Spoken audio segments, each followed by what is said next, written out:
నమస్కారం. ఈ రోజున హైదరాబాద్ కోకట్పల్లి హౌసింగ్ బోర్డ్ జేఎండ్ జవహర్ లాల్ నెహ్రూ టెక్నాలజీ యూనివర్సిటీ హైదరాబాద్కి, అదేవిధంగా గుంటూరుకి మనం రైస్ ఆడించి సింగిల్ పాలిష్ రైస్ ఆడించి మిల్లింగ్ చేసి ప్యాక్ చేసి ట్రాన్స్పోర్ట్ చేస్తాం. ఇంకొక 5 రోజుల్లో క్రిస్మస్, డిసెంబర్ 20, 5 రోజుల్లో క్రిస్మస్.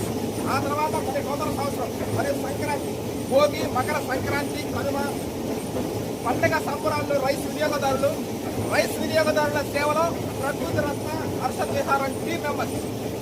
ఈ విధంగా రైస్ అయిపోతానికి ఒక 3 రోజులు కుటుంబ సభ్యులు కానీ, బంధువులు కానీ, స్నేహితులు కానీ, స్నేహాభిలాషులు కానీ అయిపోతానికి ఒక 3 రోజులు ముందుగా ఇన్వైట్ చేస్తే మనం ఆడించి ఫిల్లింగ్ చేసి ప్యాక్ చేసి ట్రాన్స్పోర్ట్ చేయాలి. కరెంటు బిల్లు కాలినప్పటికీ, టైం తీసుకున్నప్పటికీ ఆర్డర్ ప్రకారం మనం ఆడించి జరుగుతా ఉంది. Okay, thank you.